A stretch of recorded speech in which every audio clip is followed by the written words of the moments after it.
Welcome, sad boys, to my channel. I am Greysontodd. This light is a little bright. Let's take it down just a notch. It's time for another episode of me comparing two films with no relevancy except I just happen to watch them near one another. It's time for some Todd thoughts. Todd's thoughts. Todd's thoughts. Todd's thoughts. One of my biggest regrets of 2019 is not being able to watch Uncut Gems in theaters. It was one of my most anticipated films of last year, and it just came out around a time where I wasn't able to see it.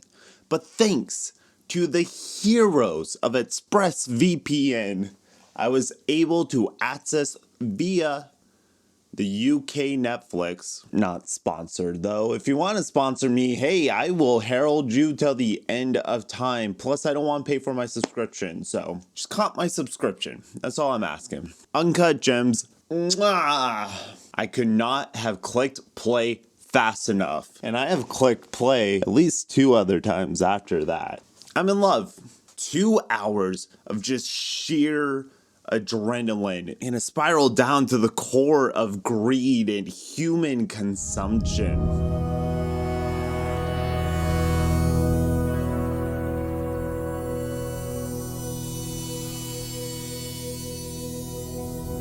Also has one sexy ass soundtrack. Another item that is exclusive to international Netflix, 2019's Hellboy, directed by Neil Marshall. Neil Marshall has made one of my favorite horror experiences ever. The Descent, a keystone to exploration horror. People go somewhere maybe they're not supposed to, somewhere a little mystical, dark, mysterious thing consumes them, metaphor, trauma. You know how it goes. Was perfected with The Descent and then completely ruined with The Descent 2. Now we are looking at people to take over a beloved franchise that was helmed by one of the most beloved directors, the most lovable human beings alive, Guillermo del Toro. What do? Where do you take it? Strip everything back. You start from the beginning, a new entry point into the franchise for fans old and young alike. Does it pay off? What I love about Guillermo del Toro's Hellboy films, it never loses its sight on the magic and the beauty that can come from them. Abe Sapien and Hellboy and their relationships, they're painted very human, extremely human. Does Hellboy 2019 create any sort of connection like that? Well, Why does this book have so many words? They couldn't even bother to connect the fucking suit in the back. Guys, come on.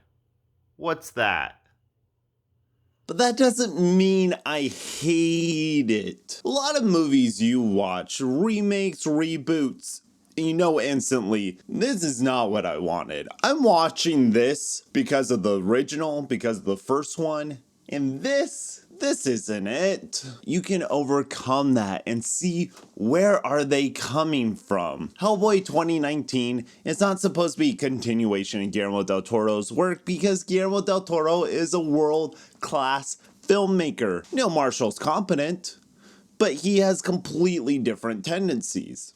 A little more schlock, a little more action adventure, and hey, I'm all for it.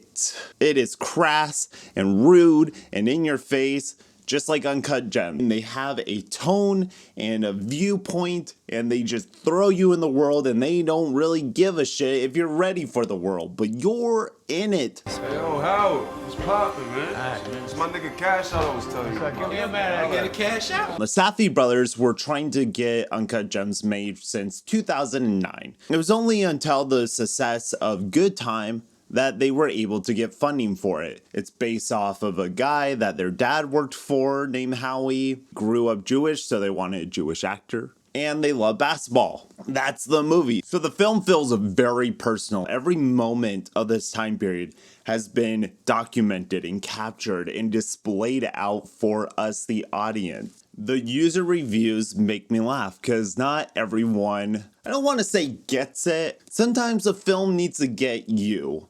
And Uncut Gem gets me to my core with a 52% audience rating. That's always good when it's about half. This was a ridiculous, stressful, and depressing waste of my time and completely ruined my Tuesday night. Why the hell Rotten Tomatoes gave it such a high rating when the public clearly disagree is beyond me. Rotten Tomatoes, did you even watch it? I like how they're talking like Rotten Tomatoes is one singular entity. Like it's a group of people in a room and they're all sitting around. They're like, hey, what should a tomato score be? 80%, 80%. Do I hear 90? 90%. Okay, 95, 90. Okay, too high, too high. Individual reviewers, and they just accrue all their scores out of 10. If it's a 6 or higher, then it's fresh.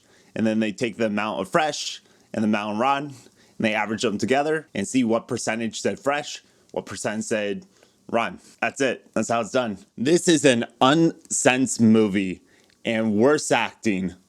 Totally a trash. I don't know if this person is a child or can't speak English. I think we should start using unsense. You're speaking unsense, sir. I'm not gonna listen to your unsense argument. Adam Sandler's character Howie just wants a score. He just wants one big score. That's all he's after. That net score, that net's fit, baby. Give it to me. He gets an opportunity when he obtains this opal from Ethiopia under the assumption is worth $1 million. Holy shit, I'm gonna come. The entire film is answering the question, will he be able to sell that and come out on top? The drama, the tension of that comes from him just digging his own grave. He can't help himself but bet it on this game. Pawn this watch. Yes. I can't just give me the self-declare. I want the ring. Howard, come to fuck Collateral. on. I need to make sure he's bringing it back. I know he's good for it. I want to make sure he remembers. That's a deal. That's a deal. I'll give you that. Thanks. All right, I'll keep it right here, right next to my nicks. It's Kevin Garnett's 2008 championship ring. Championship ring? Championship ring, 2008. All right, you want to pawn it or you want to I sell want it? to pawn it. I want to pawn it. Let me take a quick look at Right. it. How do you make your bet? I know. I got to change the bet. I got $21,000 here. So you add it on to the 19 grand. It's $40,000 in all. Get him his fucking ring. He got shit to do. Come The on. ring. My ring. The ring. My ring. He's got a game. The ring. Get him Oh the my ring. God! No, I left the fucking ring in Long Island. Nearly dodging bullets to just keep this cycle going. And you can see this is what he's always done. This is his whole life. He thinks he's untouchable. He thinks nothing bad could happen to him because this is just how life is. This is just the way the world works. I would say that's much more character and plot than Hellboy gets. Okay, so there's a crazy red blood magic queen. King Arthur chopped her head off. Yes, that King Arthur. Spread her body all over the world. Fast forward to today. Well, rewind to the 40s. There were Nazis working with Rasputin to resurrect the bringer of the end times, which turned out to be Hellboy. But the BPRD came in, stopped them. Bam, bam, bam. Nazi's dead. Fuck, it's a cute kid. Okay, let's keep the cute kid. Then a spirit told those groups of people he's gonna bring the apocalypse, so you guys aren't aging unless you kill him. I can see why it took them like 60 years. You want to bask in your youth a little. So then Hellboy gets asked to go to England, where he joins a wild hunt which is supposed to bring down 3 giants, but it turns out the wild hunt was a facade. They stab him, leave him for dead. The 3 giants are real. Then 3 giants come back, kill all the huntsmen, try killing Hellboy. He gets rescued by a girl that he rescued by switching out a mimic that was trying to live her life with her body. The mimic turned into a warthog because of it. The girl was a psychic. She could talk to dead people. You tell people's fortune. I'll make use of the gift I was given. The warthog wants revenge, so he starts getting the limbs of the Red Queen, and then she gets sewn together. Hellboy goes to investigate, which the Red Queen sees Hellboy through a portal or through a mine or through whatever the force telecom they use in Star Wars, and she goes, "Oh, hey, big boy, you're pretty cute. Why don't you come and rule the world with me?" And Hellboy's like, "All right, dog." There's a were-leopard. Hellboy brings on the end of the world. We get some CGI grotesque creatures, which I'm not mad about. I like destruction. I like a little gore, a little blood. And then we end.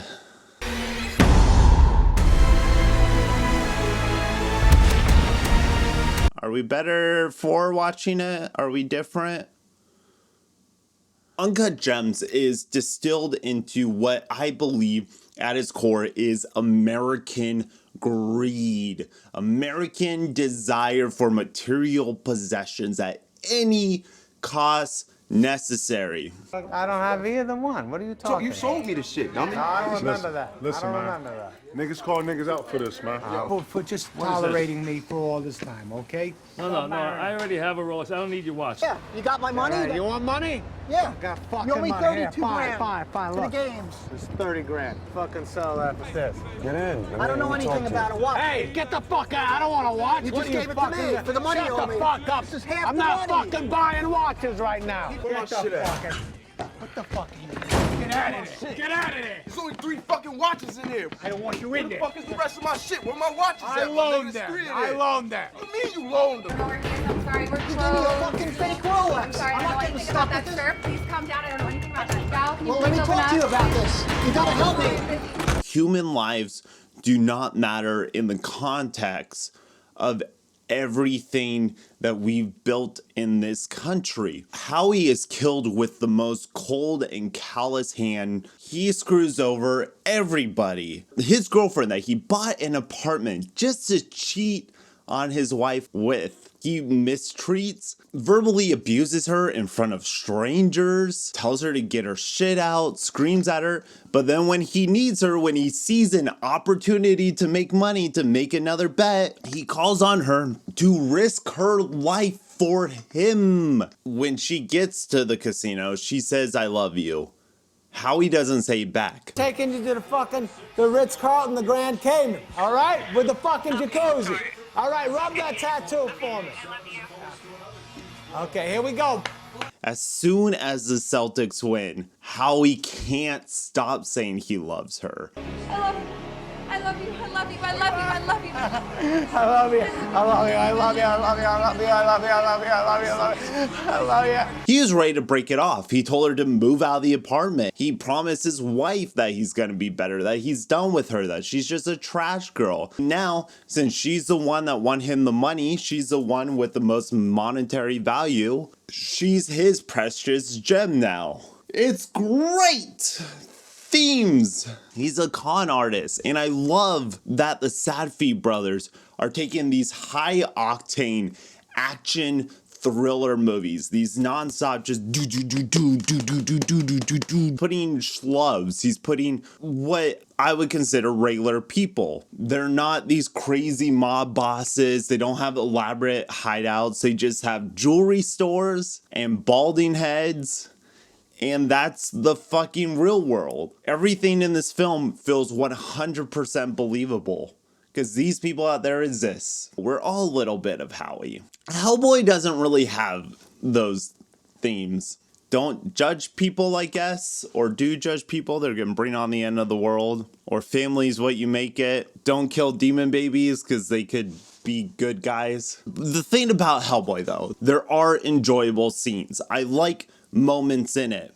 There's a lot of moments I don't like in it. Like the first 20 minutes is impossible to watch. It's just so dragged along and meandering. It's lore building. Just throw me in the movie. What I love about Uncut Gems, you can take all the dialogue out of it and still get the story. You can see Howie going from point A to point B, who he has conflicts with. In Hellboy, there's so much explanation needed, or they add so much explanation that isn't needed, and you become numb to it at a certain point. You're not even taking in the characters. Not to mention the effects, the makeup isn't the most convincing. Well, I'll be fucked. Not a bad thing. I'm all for cheesy, cheesy B-movie special effects. But when there's nothing else that the story is doing to give you character, it has to come from their design. Hellboy looks like this big biker dude with fucking lamb chops and like long hair, but he acts like a child. Then what? Well, with a righteous fury and a mighty fist, you'll smite her down. Oh, now, come on, Hellboy, take your feet off Churchill's desk, would you? Huh? Whoa, wicked. Distinctly young. What I like about Ron Perlman's take on it, he was naive and childish, but he took the world around him seriously. Love David Harbour. I think he's a really cool guy, but his character's missing the mark. But that being said, I do enjoy scenes. I'm a little more forgiving of schlockiness. I like the craft. I like the idea of, hey, let's put on a dumb rubber suit, go into the woods, and film a fight scene. I appreciate that there is a level of practicality here. I like the creature designs. I like the atmosphere. I like some of the settings. I think some of the gore is really, really good. It's just when you stack them up and this scene goes into this scene and this scene goes into this scene, there is no flow. We're stopping and starting and stopping and starting. Hellboy, the thing I can only suggest is that you watch Hellboy once, remember the scenes you like, and then rewatch it again with just those scenes. Bless Mila for being the queen of cheese. Kooky. Revenge is the only sustenance I require. I appreciate the effort and the seriousness that she gives every character, regardless of the circumstances. What is acting? Being true under imaginary circumstances, and goddammit, does Mila Jovovich do that? Uncut Gems is an absolute jam. It's the hardest I can possibly ever recommend something. If you like feeling gross, if you like being challenged on an emotional level, it's so well paced. Unlike Hellboy, not very well paced. It might end up being a weird cult classic 10 years down the line, or it might be forgotten to the sands of the universe. Whichever one it is, I'll always enjoy parts of it and I'll watch it when it's available for free. Hellboy, I'm giving a very middling jam slam. Some scenes you can slam, some scenes you can jam. Thank you for watching this belated review of 2 films from last year. If you'd like to see more Todd Thoughts, please subscribe, share, like, whatever you feel is necessary. Stay on the lookout for the City Boys podcast that's coming to ya real soon. I'm Greysontodd. Thank you for watching. Stay positive, everybody. Watch some good shit. And I'll see you next time. Bye-bye. Let's be trees, grow into the sky. Let's be 1 million miles